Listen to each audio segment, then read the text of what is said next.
Hello everyone, and I'm back tonight, this time playing a game I haven't done on video since 2018, but it's a game that I had played in the early days of my YouTube channel because I was quite enthralled by the tactical shooter gameplay, and of course it's Insurgency. Now I've played both Insurgency and Insurgency Sandstorm. In fact, I've actually 100% of the achievements for Insurgency Sandstorm on Xbox, but as far as I'm aware that isn't too much of a challenge. The game can be completed in around about 15 to 20 hours, but it was still a lot of fun revisiting that game or finally playing that game at 60 FPS on console and getting to experience it for the first time. Because, I mean, up until then, I had only really played Insurgency, and of course, Insurgency I did videos of in 2014.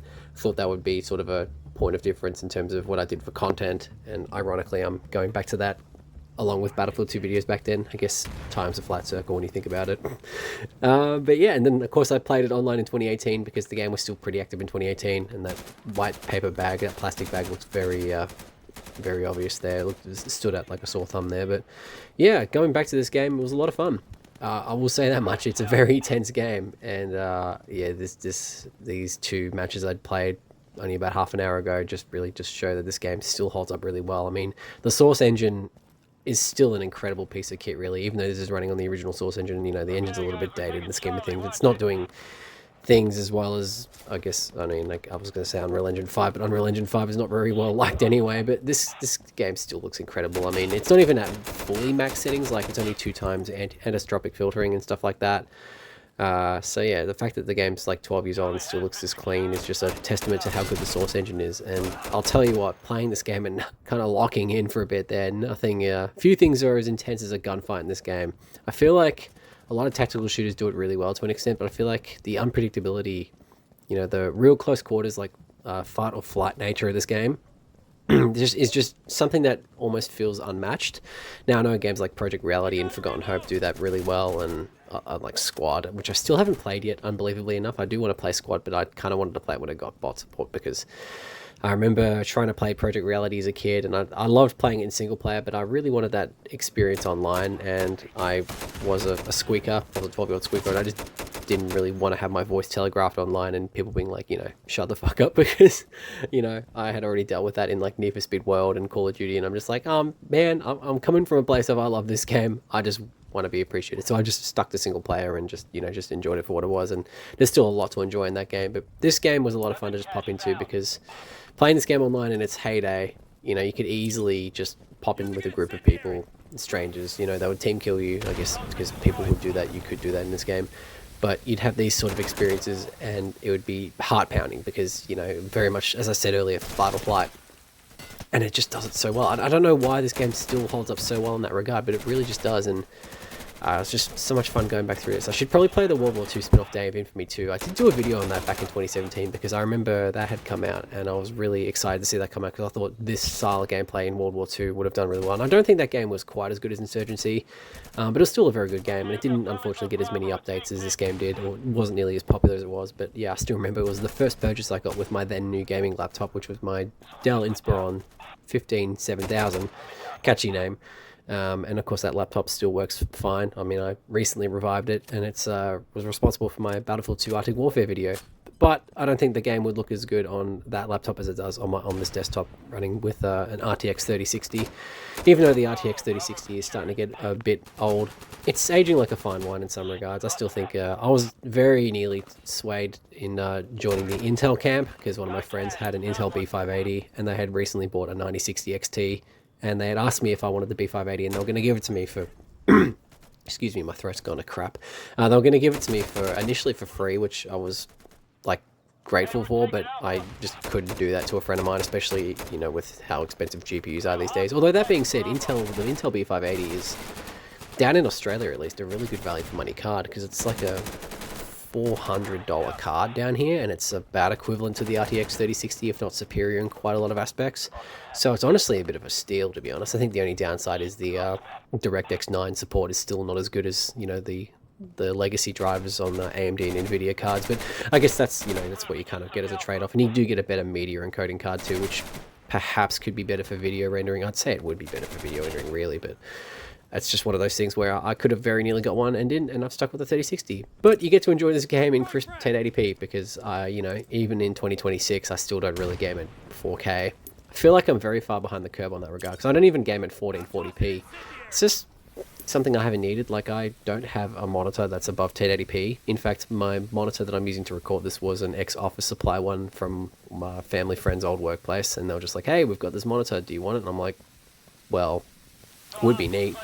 So I've got that, and I've got an old AOC monitor that speakers don't work properly. Something about like the bass driver or something's gone on it. So everything's very tinny and can be very loud if the audio is mixed towards the high frequencies, but it's still pretty decent. But yeah, this match ended really smoothly for me, actually. I didn't get any deaths. I was really surprised. I was playing very cautiously. I mean, as I said at the start, I really locked in. Unfortunately, it was a little less successful here, in that we still succeeded, but I died more, and I kind of forgot how the game mechanics worked and how you can just take over bots, as you'll see later on. But back to the whole thing, yeah. And then, of course, my TV itself is a Hisense from 2013, which I remember reading a review on it, upon finding out what model it was and wanting to see if there was any sort of impressions of it online back in the day, because, you know, people were doing technical reviews in 2013. YouTube was very popular back then, very much as it is now. And I remember it being told that it was a great TV for your Xbox 360, and here I am using it on my Xbox Series X. But nonetheless, yeah, this wasn't quite as successful. I was really surprised at just how sort of open. I remember this map being a lot bigger, but I guess maybe it was just more daunting would probably be the more accurate word here. And as you can see here, I chose poorly. I went out into the open and died. And didn't realize you could just take control of the bot. I didn't read that properly, because who needs reading comprehension in the big 2026, am I right? But I still managed to spawn quickly because, you know, bots were out of sight, out of mind, and I've managed to avoid any sort of, you know, having to restart the game. So, yeah, I just will say this game is still available. They did remove the anti-cheat on this, so I'm presuming there's probably a few cheaters going around. But when I had a look at the server browser, there was still a good about 70 to 80 people still playing this game, which is more than enough to get started in the game. I mean, you only really need 3 to 4 people to really get a good experience out of this game. It can cap out at 6 in modes like this, and honestly, this is why I bought the game. I love this mode. I think it's called Conquer. Yeah, it's called Conquer, and like, it sounded like I was saying Conquerors and Conquer's Bad Fur Day there, but yeah, this mode is honestly the reason why I bought the game. And of course, there's like the deathmatch modes, which I did actually do a video on back in 2018, and I remember recording that video. In fact, I hadn't played the game since then, which is kind of unbelievable. A lot of these games live in my head because I do very vividly and fondly remember playing them, but of course I didn't really end up playing them for much longer than those periods I did play them for. So in a way, it's, you know, a capsule. It's like a time capsule. It's a moment in time that I can just look back on and reminisce and enjoy. And yeah, that was close. But I still have nothing but praise for this game. I think it's still like $14 on Steam or something like that. Australian dollars, of course, so that means it's even cheaper for you Trumpistanis. But yeah, great game, still active. I would say pick it up, honestly, because it's a great game. And it's very well optimized owing to the source engine, as I stated earlier, while still looking really good. I mean, honestly, look how awesome this all looks. This just looks nuts. I'm still of the thought that, I mean, look, ray tracing is an alright tech. There is a place for it. As I get shot to bits, I didn't even know where they were shooting me from there, so that was a bit scary. But honestly, it's like one of those things where, like, in 2 gens time, if we have 2 generations of graphics cards, who knows what the way the world's going. But you know, you get to those and it will be like a negligible performance cost, and there will be like, people will be able to figure it out. That's just how it is with new tech. And unrelated, back to the game, because I need to talk about the game. I thought I had enough ammo.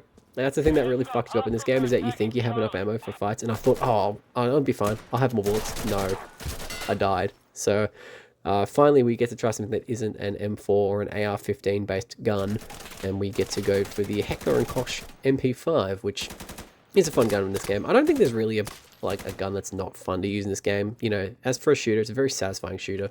You know, it's a tactical shooter that does the basics like just very well. But you know, I didn't like the scopes. I remember when I was playing this online actively back in 2014, I never liked running scopes.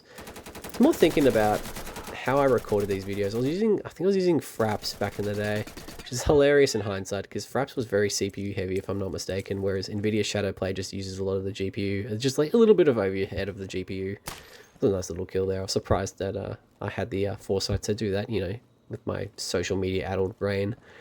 But yeah, it's just really surprising that, you know, I was able to get those videos going. It was fun it was just fun going back through my old videos and just seeing how kind of crap they all were. But, you know, as I stated earlier, you know, there were moments in time, and I wouldn't give that up for anything else, really. It's been a lot of fun doing these, and But it was a lot of fun going back onto this game. If anything, I'm going through my Steam library and just trying to find games that I haven't played for a while, or games that I've played on other platforms, or I'd say friend slot, but I don't really want to record videos that have like my friends' Steam accounts on there.